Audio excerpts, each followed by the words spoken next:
good little league to be in. It's a good little family environment. Not really people just stressing and having a hard time, dealing with each other. So he's very generous with what he tries to work out for people. Very open as far as working with you if there's conflicts in your schedules and stuff like that. That's one thing I like about Ralph. It's really fun. We have a lot of camaraderie out here. Everyone just has a good time, we talk smack, we play the game hard. It's a very, very wholesome league.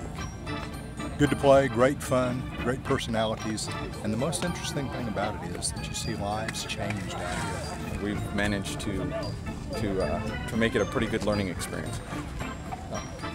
Yeah, it's been tough because we haven't played very much, but the level of competition is pretty equal, and we've had a lot of fun out here. They're good people. Ralph's a good guy. Circles up afterwards and prays together, and no matter what's happened during the game, everyone's fine after we leave. So it works out better.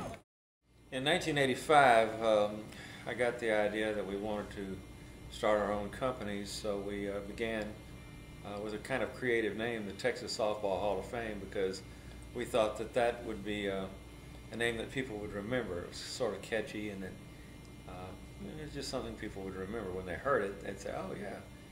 And so we came up with that name. It's got, of course, the double meaning Hall of Fame, and Hall, my name is in there. So what we actually do is promote tournaments and leagues in this area.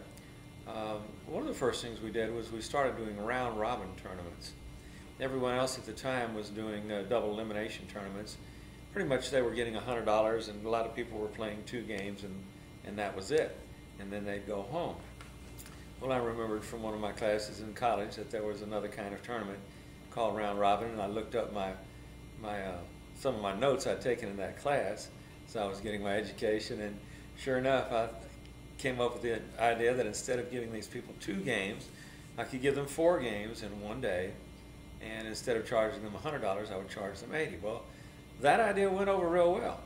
We were giving them more games, more actual playing time on the field for a better price, and we didn't have the quality of the field that a lot of other people had when they were playing out on South Main at Softball Country Club, but we did have some city fields and some other fields available to us that served those purposes well.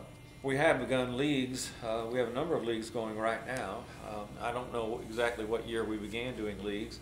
It was probably in around '85, but we only did a few leagues here and there. We really we began the Friday night leagues in 1992 at Bayland Park. We had been playing at Softball Country Club, and we had some unfortunate experiences there, so Dick Faggart said to me, "Well, Ralph, why don't you get your own field and just have your own leagues?" And I said, "Well, I'll try." And so my friend Howard Hill told me about a park called Bayland Park where the seniors were playing, and that it might be available on Fridays, which was when we played anyway, and it worked out real well. In addition to that, we started leagues in Cullen Park in 1987, and we moved to Sundays after a while because the city of Houston went ahead and took over the park.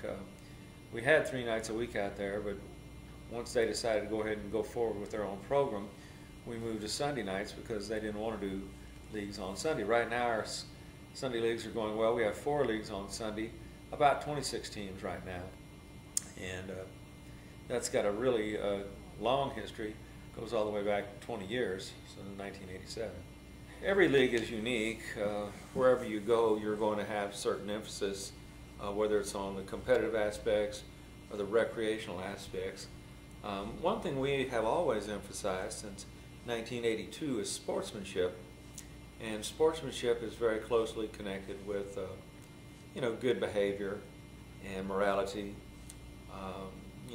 not using profanity, not giving into drunkenness or brawling or fighting, not trash talking. There are a lot of things that are associated with sportsmanship that are the values that a person who is a Christian, a person who is a conservative, or a person who is just,